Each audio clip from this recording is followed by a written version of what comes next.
नमस्कार दोस्तों, स्वागत है आपका वेद निमिष के चैनल में। दोस्तों, सत्य सटीक न्यूज़ जानने के लिए आप इसे सब्सक्राइब करें और अपने दोस्तों को शेयर करें। मैं आपको कल के घटनाक्रम के बारे में पूरी विस्तार से बताऊंगा और फैक्ट के साथ बताऊंगा, क्योंकि आप लोगों को अब ये तय हो चुका है और विश्वास भी हो चुका है कि जो हम अ, अपना व्यू देते हैं वो 99% जो है सत्यता होता है। दोस्तों, बहुत सारी याचिकाएं कंटेम्प्ट पिटीशन को माननीय दत्ता जी की कोर्ट में सुनवाई पर था, और मैं पहले से ये बात को कहता था कि जो अंतरिम आदेश हैं वो अंतिम आदेश के बाद जो है उनका कोई वजूद नहीं होता, क्योंकि ये मैं नहीं, ये कानून कहता है कि जब अंतरिम आदेश पर कोई नियुक्ति का आदेश हुआ है तो आपको अंतिम आदेश से पहले ही वहाँ अपनी बात को रखना होता है। और यदि अंतिम आदेश यदि आ गया और आपका कोई अंतरिम आदेश का अनुपालन नहीं भी हुआ है, यही बात कल माननीय दीपांकर दत्ता साहब ने कही थी कि आप रिव्यू पिटीशन दाखिल कर सकते थे।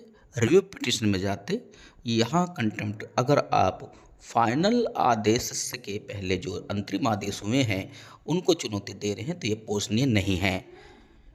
यदि आप कहीं भी इस फाइनल जजमेंट में आते हैं जो 25 जुलाई 2017 को आया है तो हम आपको कंसिडर करेंगे, सुनेंगे।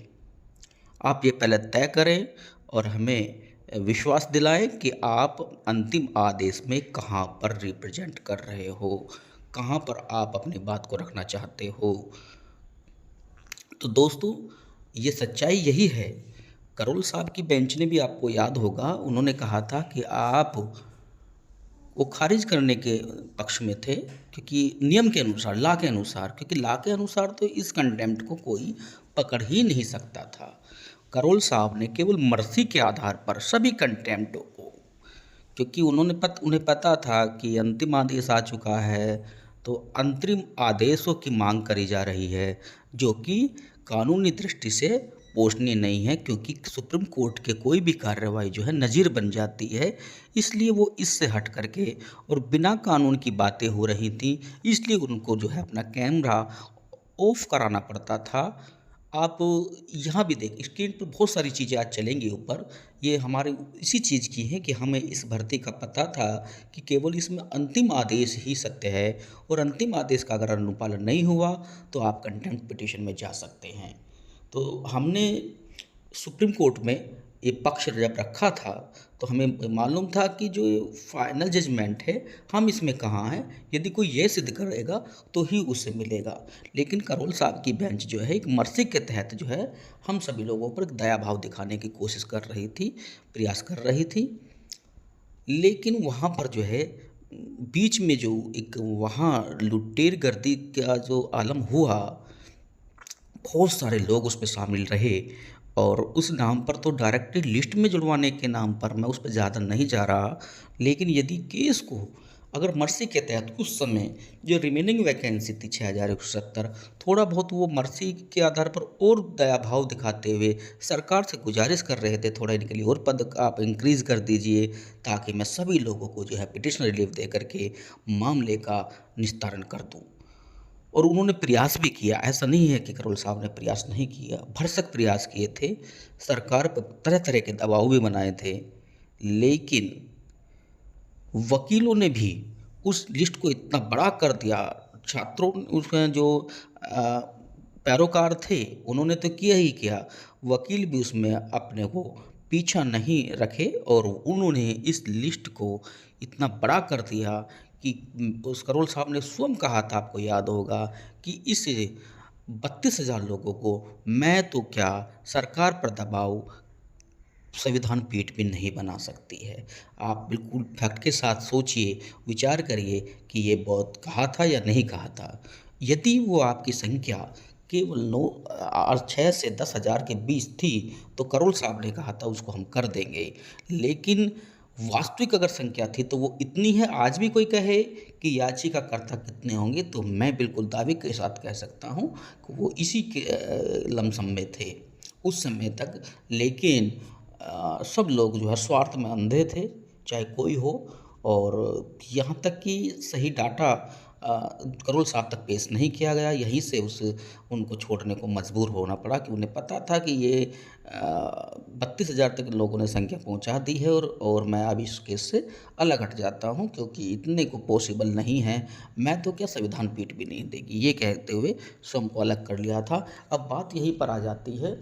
देखिए, हमने इस शिक्षक भर्ती के लिए 17 को लखनऊ में भी धरना दिया, खाली पदों को भरने के लिए हम हाईकोर्ट गए थे, और वहाँ से जो अब बातें निकल के आई हैं, जहाँ सरकार फंसी हुई है, मैं उसकी बात कर लेता हूँ।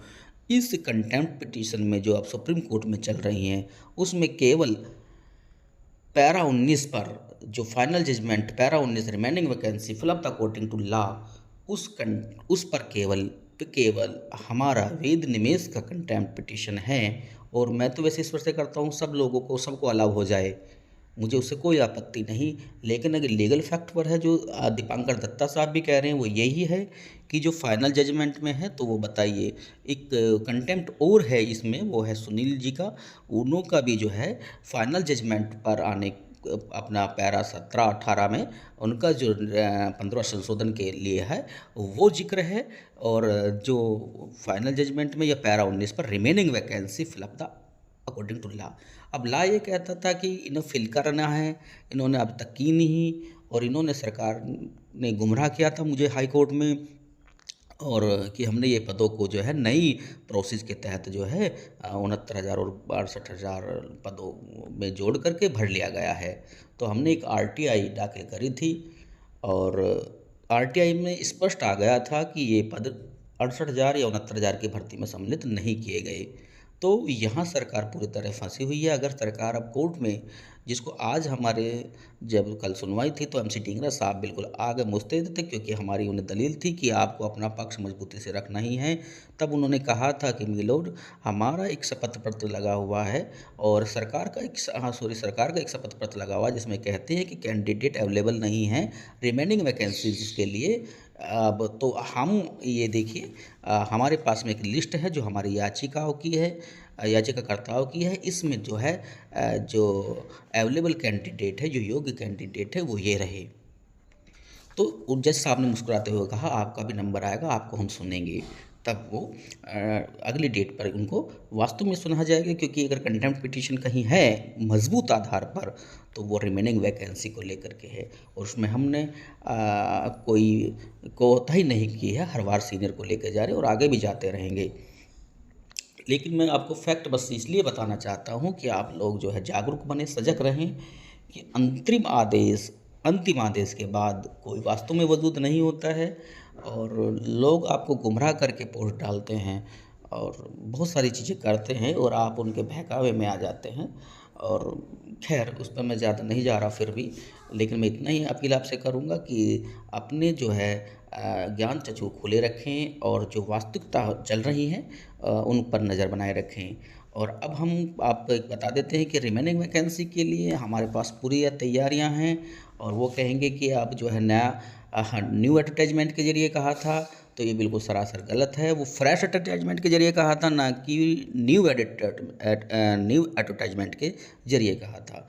और न्यू और फ्रेश क्या होता है, ये हम सुप्रीम कोर्ट में स्पष्ट कर देंगे, बता देंगे। नया और ताज़ा दोनों में अंतर है, वो अंतर क्या है हम बता देंगे। इसलिए कोई बीएड वाला ये ना घबराए कि रिमेनिंग वैकेंसी में अगर आदेश होता है तो बीएड वाले बाहर हैं, वो बाहर हो जाएंगे, ऐसा बिल्कुल नहीं है। ये दावे के साथ हम प्रूफ कर देंगे। आरटीआई आपके सामने है, स्पष्ट है कि ये पद नहीं भरे गए, और ये भी अब स्पष्ट है कि 6,170 पदों से जुड़ा हुआ व्यक्ति बिल्कुल जीत के दहलीज पर पहुंच चुका है। मैं ये नहीं कह रहा कि नियुक्ति 100% होने जा रही है, लेकिन आप बहुत बहुत बहुत मजबूत स्थिति में पहुंच चुके हैं जो रिमेनिंग वैकेंसीज वाले हैं। और ये हम लोगों का प्रयास जो है हमेशा इन पदों पर था, है और रहेगा। वो 24 फरवरी और सब जो मुद्दे थे, जो 90-105, 1100, वो सब करोल साहब ने मर्सी के तहत सब लोगों को सुन रहे थे, इसलिए सबका दावा था।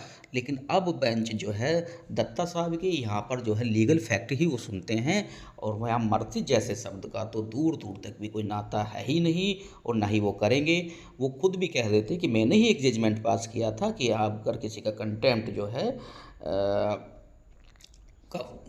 धन्यवाद। चलिए यहीं तक हम बना देते हैं आज।